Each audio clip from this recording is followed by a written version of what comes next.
강강주의 강샛별입니다.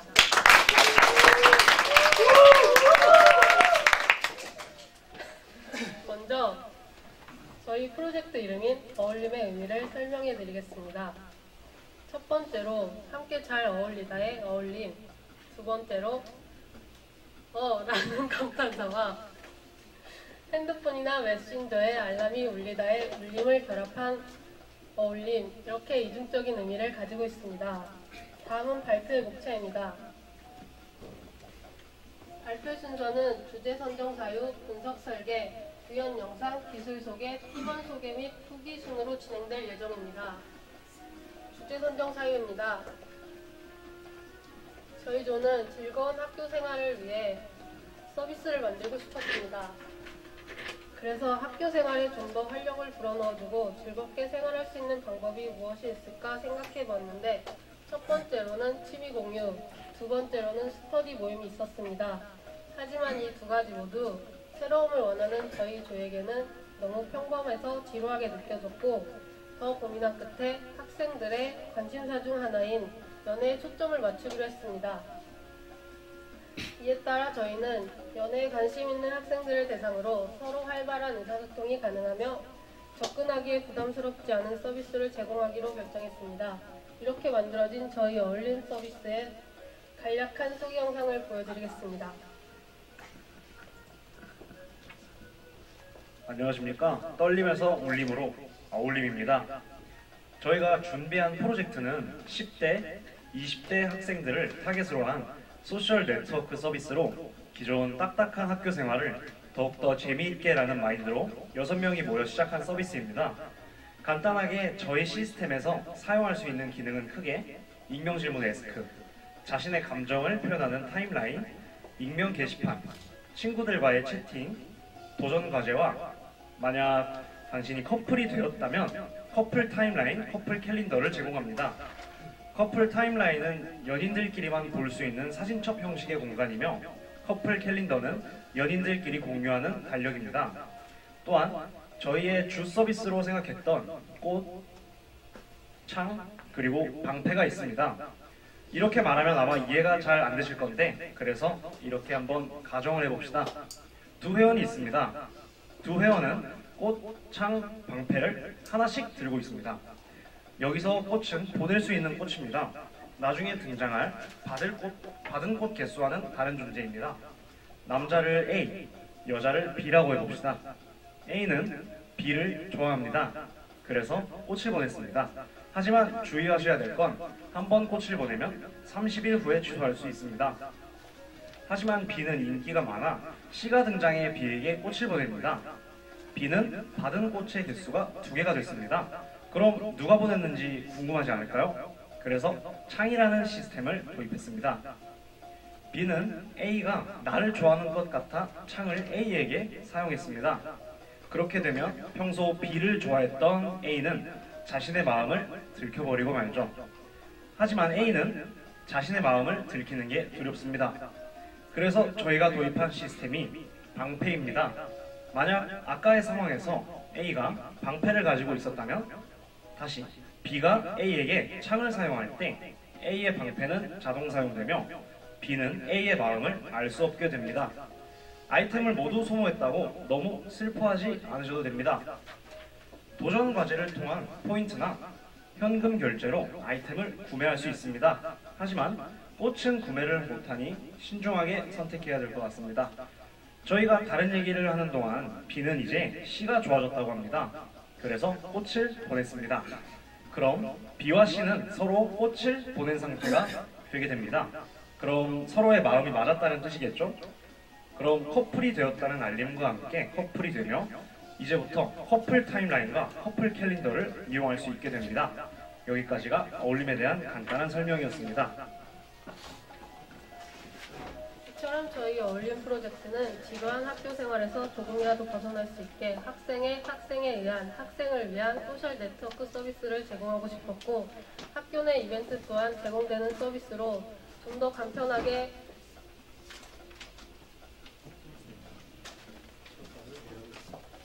해낼 수 있는 효과를 기대하고 있습니다.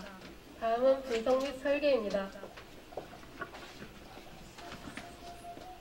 분석 설계를 맡은 마태규입니다.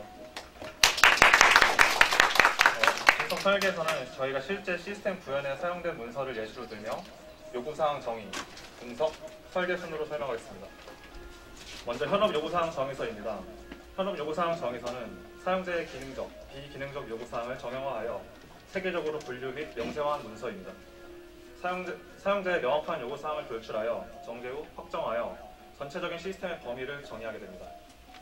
다음은 분석 단계입니다. 분석 단계는 현업 요구사항 정의서를 기반으로 시스템의 기능을 어떻게 구현할지 분석하는 단계입니다. 크게 세 단계로 업무 분석, 화면 분석, 데이터 분석으로 분류하였습니다. 업무 분석 단계에서의 유즈 케이스 정의서를 통해 구체화됩니다.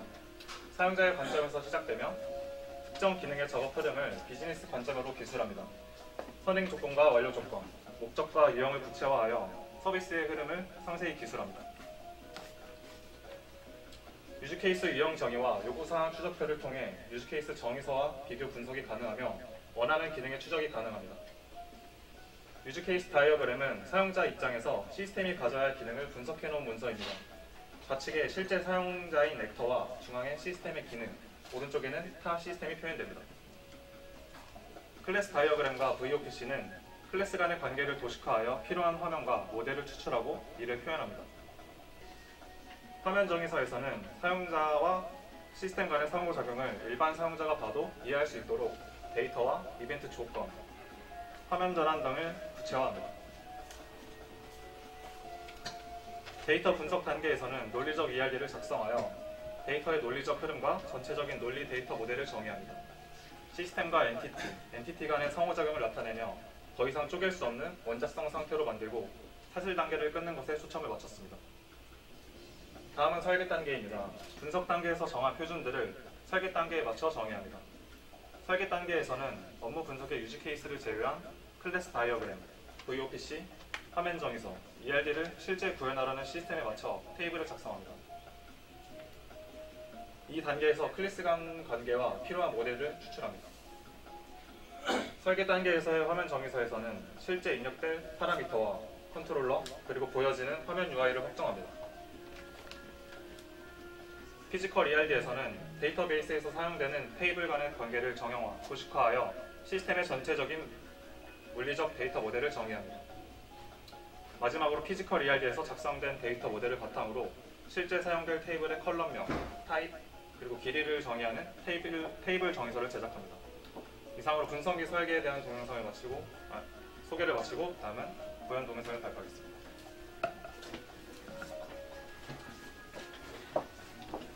네, 안녕하세요. 구현 영상 소개를 맡은 이민우, 손재희입니다.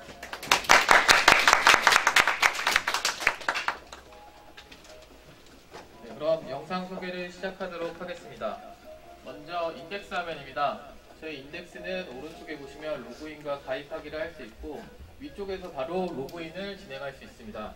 저희는 어울림 서비스를 하기 위해서 가입하기, 회원가입부터 해보도록 하겠습니다. 회원가입입니다. 회원가입 아이디는 중복 체크를 방지하기 위해 아이작스를 이용해서 실시간 DB에 갔다 와서 아이디의 중복 체크를 하고 있습니다. 나머지 비밀번호를 입력하고 필수 정보들을 입력해 보도록 하겠습니다. 정보 중에 저희 학교 정보를 필수로 받고 있는데 커리어넷 API를 이용해서 학교 정보를 검색할 수 있습니다.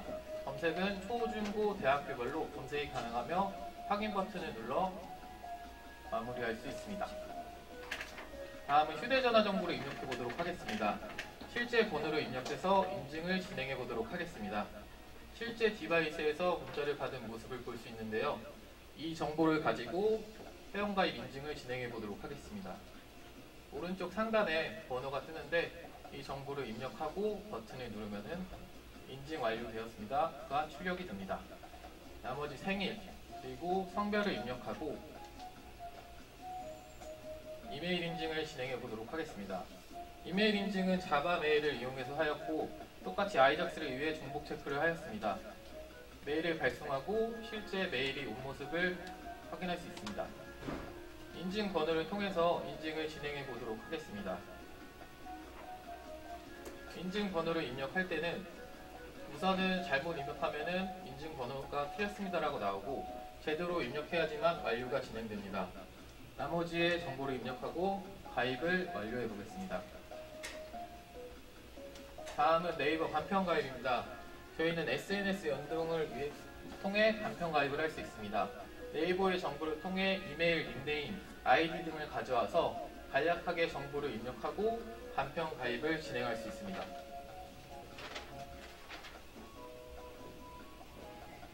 다음은 유효성 체크입니다. 만약 아이디가 없거나 비밀번호가 틀렸을 경우 로그인을 하면은 로그인이 되지 않습니다. 메인 화면에 대한 설명을 드리겠습니다. 저희 메인 화면에서는 왼쪽에는 화면 내비게이션을 할 수 있는 버튼들이 있고 상단에는 랭킹, 가운데 공지사항, 아래는 콘텐츠가 존재하고 왼쪽에는 친구 목록과 하단에는 글쓰기, 채팅, 챗봇 기능을 지원하고 있습니다. 챗봇 먼저 설명을 드리겠습니다. 챗봇은 어울림 서비스에 대한 전반적인 설명을 할 수 있고 자주 하는 질문에 대한 정보를 알 수 있습니다. 또한 원하는 정보가 없다면 관리자에게 문의하기를 통해서 관리자에게 직접 문의를 할 수 있습니다. 친구 검색을 진행해 보도록 하겠습니다. 왼쪽에 상단의 아이디 및 이름을 통해 원하는 친구를 검색할 수 있습니다. 검색한 친구에게 맞다면 친구 신청을 보내 친구를 보낼 수 있습니다. 수락입니다. 받은 정보는 알림을 통해 요청이 왔다는 정보를 알 수 있고 이 정보를 바탕으로 버튼을 클릭, 수락 또는 거절을 할 수 있습니다. 이 경우 수락해서 친구가 추가된 걸 볼 수 있습니다. 다음은 채팅입니다. 저희 채팅을 통해 채팅방을 눌러서 채팅을 진행할 수 있습니다. 내가 쓴 글은 오른쪽에 주황색으로 표기되어서 나오고 친구가 쓴 글은 하얀색을 통해 왼쪽에 위치하고 있습니다. 또한 날짜와 시간을 알 수 있으며 옆에 보시면 새로운 메시지가 오면 빨간색으로 표시를 하고 채팅방이 열려 있을 경우 새로운 메시지라는 게 출력되게 구성하였습니다. 다음은 채팅 폭파 기능입니다. 채팅창에서 폭탄 모양의 아이콘을 클릭하면은 채팅 폭파 기능을 사용할 수 있습니다. 폭파를 하면 2명의 채팅 로그 기록이 사라집니다. 접속 유무입니다. 친구를 접속했을 때 접속되어 있다면 초록색으로 표기되고 만약 친구가 로그아웃 하여서 나간다면 회색으로 표기해서 접속 유무를 알 수 있습니다. 다음은 게시글 작성에 대해서 설명하겠습니다. 게시글 작성은 커뮤니티 탭에 보면 총 6가지의 카테고리가 있고 처음에 회원가입했을 때 받은 성별을 바탕으로 남자는 남자끼리, 여자는 여자끼리 게시판에서 각각의 성별에만 진행할 수 있는 게시판이 있습니다. 그럼 게시글을 작성해 보도록 하겠습니다. 게시글 작성은 해당 카테고리를 입력하고 나머지 정보들을 입력해서 작성을 하는데 본문의 내용 및 동영상을 추가해서 작성할 수 있습니다. 또한 아래 썸네일을 별도로 등록해서 썸네일을 지정할 수 있습니다. 다음은 게시판 기능입니다. 본 게시물을 보고 내용이 좋거나 컨텐츠가 좋다면 하트 버튼을 눌러 좋아요를 보낼 수 있습니다. 이 좋아요를 누르면 상대방에게 알림이 가며 확인이 가능합니다. 또한 했던 게시물은 취소가 가능하고 다시 보낼 수 있습니다. 댓글입니다. 댓글은 게시글에서 원하는 내용의 댓글을 작성할 수 있습니다. 또한 게시글과 마찬가지로 좋아요와 좋아요 취소를 할 수 있습니다. 게시글 수정입니다. 수정은 내가 작성한 글이 마음에 안 든다면 수정할 수 있습니다.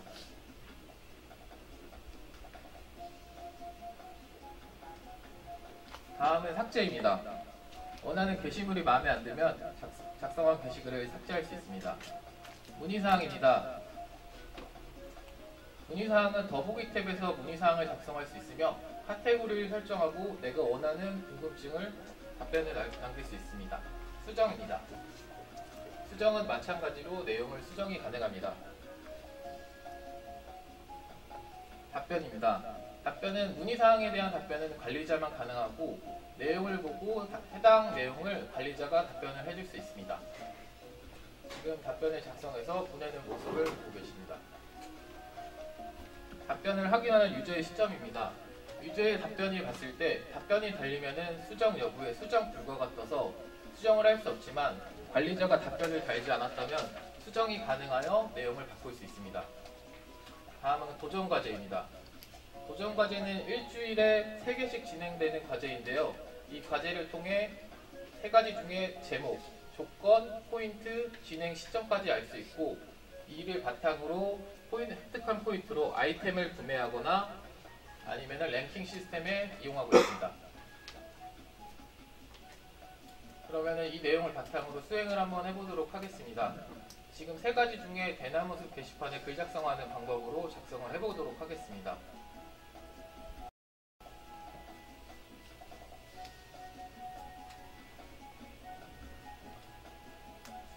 작성을 했을 때 획득 점수를 나타낸 모습을 볼 수 있습니다. 네, 완료된 과제를 볼 수 있는 방법입니다. 포인트를 봤을 때 내용이 없으면 아무것도 볼 수 없지만 과제를 수행하면 제목에 대한 내용을 볼 수 있고 완료된 시점을 알 수 있습니다.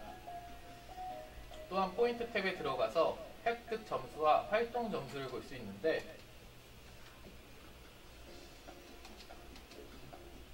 네, 다음 랭킹입니다. 랭킹은 메인 화면에서 총 5위까지를 볼 수 있습니다. 그럼 타고 한번 들어가겠습니다. 들어갔을 때 총 내용을 볼 수 있으며 오토 스크롤을 통해서 하이 랭킹까지 볼 수 있습니다. 다음은 프로필입니다. 회원은 자신의 프로필에서 프로필 편집이 가능하고 받은 꽃의 개수와 활동 점수, 자신의 포인트와 창 방패의 개수를 보여줍니다.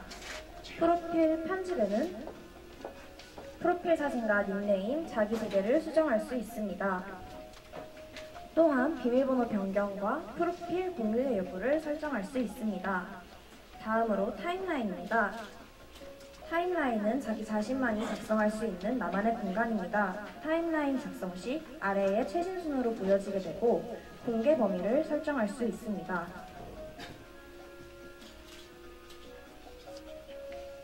공개 범위를 나만 보기로 설정했을 경우 다른 사람에게는 보이지 않습니다. 공개 범위는 게시글 우측 상단에서 확인 가능합니다. 다른 계정으로 접속해 타임라인을 확인해보면 전체 공개된 타임라인만 보입니다. 다른 사람의 타임라인에서는 댓글 작성이 가능합니다.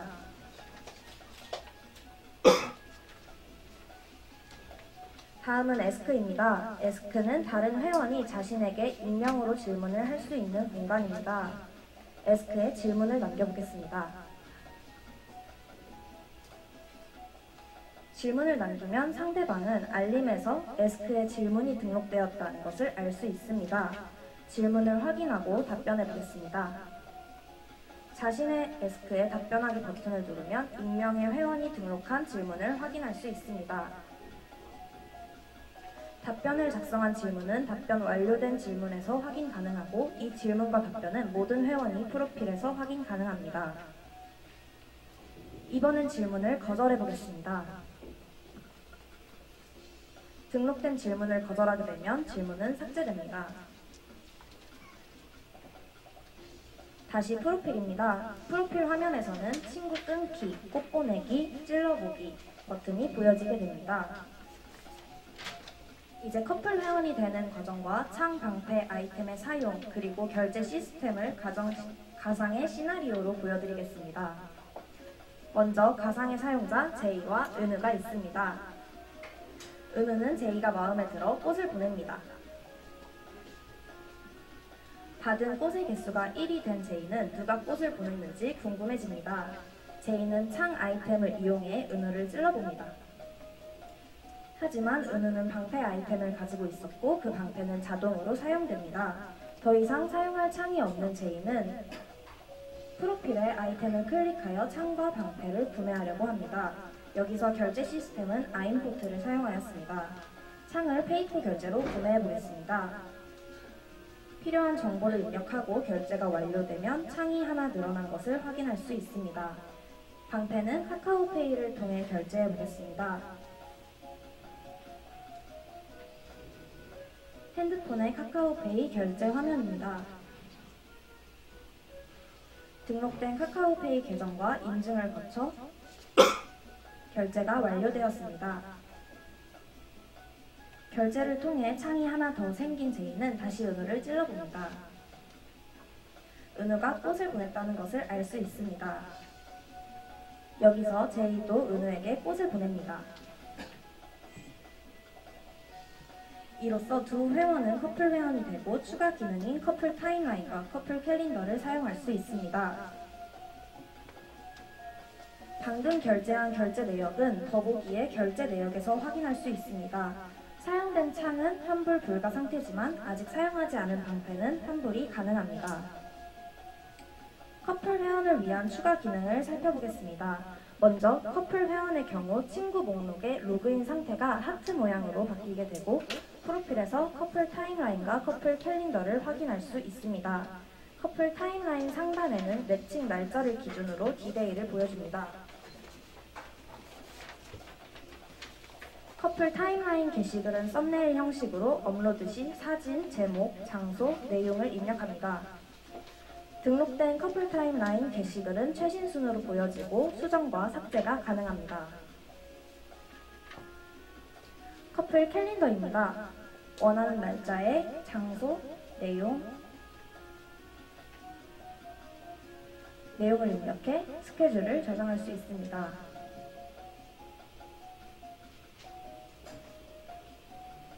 스케줄 수정 화면입니다. 스케줄 삭제도 가능합니다. 다음은 관리자 기능입니다. 관리자는 도전과제의 시작 날짜를 설정하고 선택한 날짜에서 일주일간 도전과제를 수행하도록 할 수 있습니다.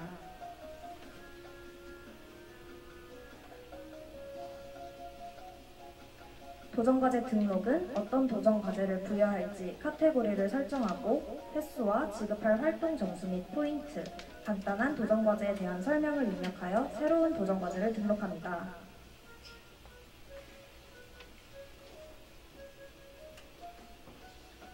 도전과제는 수정이 가능합니다. 삭제 또한 가능합니다. 다음은 신고 처리입니다. 관리자는 회원이 신고한 게시글을 관리할 수 있습니다. 먼저 회원으로 게시글 신고를 해보겠습니다. 이렇게 회원이 신고한 게시글은 관리자의 신고 목록 확인에서 확인 가능하고 제재를 할 수 있습니다. 제재는 1일 정지부터 영구 정지까지 가능하며 처리한 신고 목록은 따로 확인 가능합니다. 활동 제재를 받은 회원은 로그인할 경우 활동 정지 기간을 확인할 수 있습니다. 만약 잘못된 제재 처리를 한 경우 관리자는 용서하기를 통해 제재를 해제할 수 있습니다. 용서받은 회원은 다시 로그인이 가능합니다. 마지막 공지사항입니다. 관리자는 공지사항을 등록할 수 있고 수정과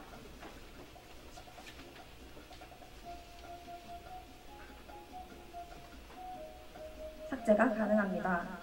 등록된 공지사항은 메인 화면과 좌측 툴바의 공지사항에서 확인할 수 있습니다. 이상으로 구현을 마치고 기술 소개로 넘어가겠습니다.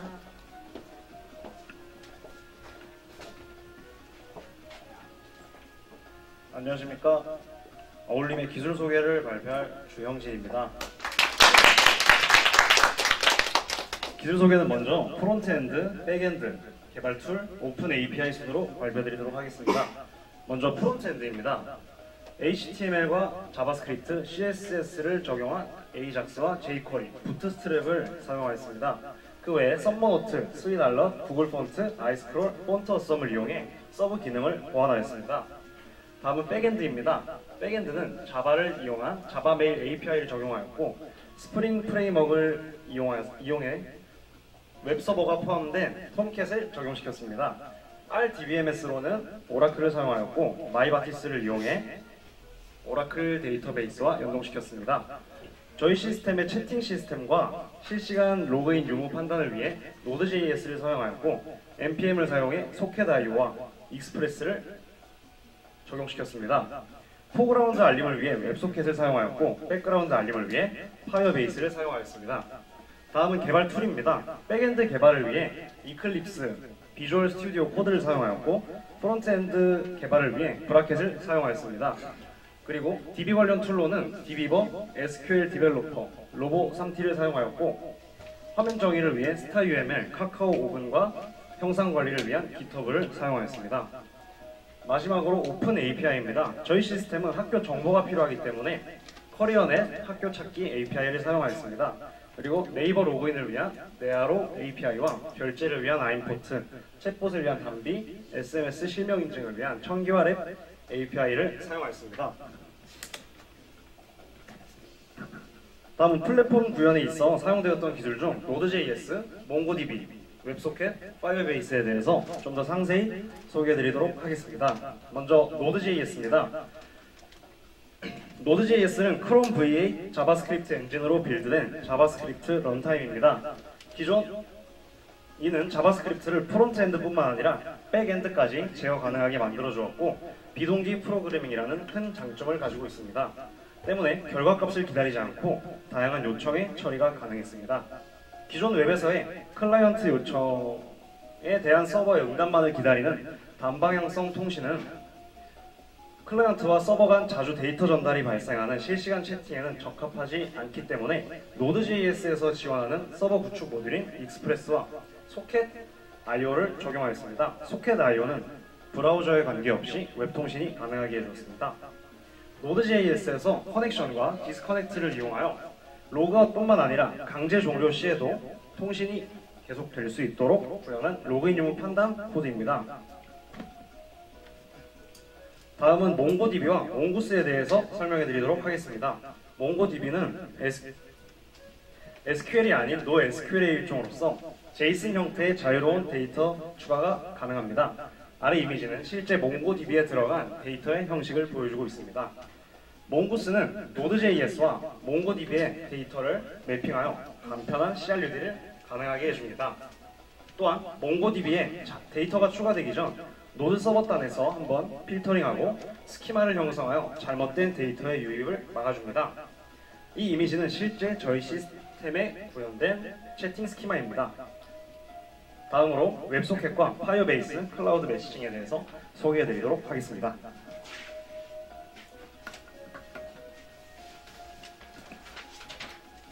안녕하세요. 웹소켓과 파이어베이스 클라우드 메시징 기술을 맡은 김근덕입니다. 저희는 푸시 알림 기능을 구현하기 위해서 이 두 가지 기술을 사용했는데요. 우선 이 웹페이지가 사용자에게 직접 보여주고 있는 포그라운드 상태에서는 웹소켓을 사용하였고, 그렇지 않은 백그라운드 상태에서는 파이어베이스 클라우드 메시징을 이용해서 푸시 알림을 구현했습니다. 웹소켓을 이용한 푸시 알림은 이렇게 웹페이지 내에서 알림 메시지가 출력되는 반면에 파이어베이스 클라우드 메시징을 이용한 푸시 알림은 사용자의 기기 자체에 알림 메시지가 출력되는 차이점이 있습니다. 웹소켓입니다. 웹소켓은 앞서 설명된 소켓 IO와 동일하게 서버와 클라이언트의 양방향 연결 스트림을 만들어주는 HTML5 프로토콜 기술입니다. 이 완전한 연결로 서버는 클라이언트의 리퀘스트 없이 변경된 사항을 시기적절하게 전달할 수 있습니다.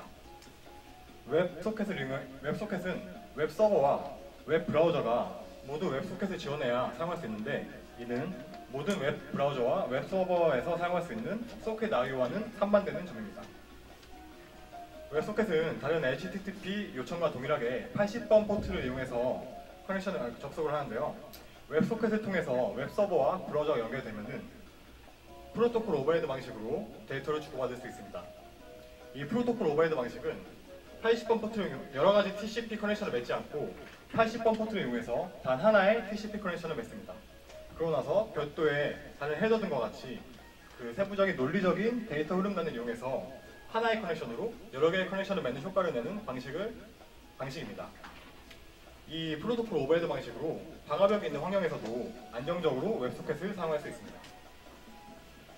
파이어베이스 클라우드 메시징은 효과적이고 빠르게 클라이언트에게 메시지를 전달할 수 있는 방법이며 자바, 고, 노드, 파이썬 등의 여러 가지 플랫폼에서 사용할 수 있는 기술입니다. 웹뿐만 아니라 iOS, 안드로이드, C++, 유니티 기반의 어플리케이션에도 이 파이어베이스 클라우드 메시징을 이용해서 푸시 알림을 구현할 수 있습니다. 메시지는 단일 기기 그룹, 그리고 주제별로 지정해서 전송할 수 있는데, 저희는 레지스터 토큰을 이용해서 사용자에게 단일 기기에 메시지를 전송했습니다. 사용자는 로그인을 할 때 파이어베이스 서버에 파이어베이스 어플리케이션 등록을 요청하는데요. 어플리케이션 등록이 완료된다면은 파이어베이스 서버로부터 레지스터 토큰을 전달받습니다. 이 레지스터 토큰은 사용자의 기기에 대한 식별성 역할을 하게 됩니다. 그리고 우리 서버는 이것을 저장하죠. 우리 서버에서 사용자에게 메시지를 보낼 때에는 일단은 파이어베이스 서버에 아까 그 사용자에게 부여된 토큰과 알림 제목, 내용 등을 파이어베이스 서버에 전달합니다. 그러면 파이어베이스 서버는 아까 전달받는 토큰을 이용해서 사용자의 기기를 식별하게 되고 사용자의 기기를 식별하고 그 해당 기기로 알림 메시지를 전송하게 됩니다. 만약 우리 어플리케이션이 백그라운드 상태에 있다면 백그라운드에서 작동하고 있는 서비스 워커가 전달받은 메시지를 인식한 후에 사용자의 기기에 알림 메시지를 출력하게 됩니다. 이상 기술 소개를 마치겠고요. 발표기에 대해서 말씀드리겠습니다.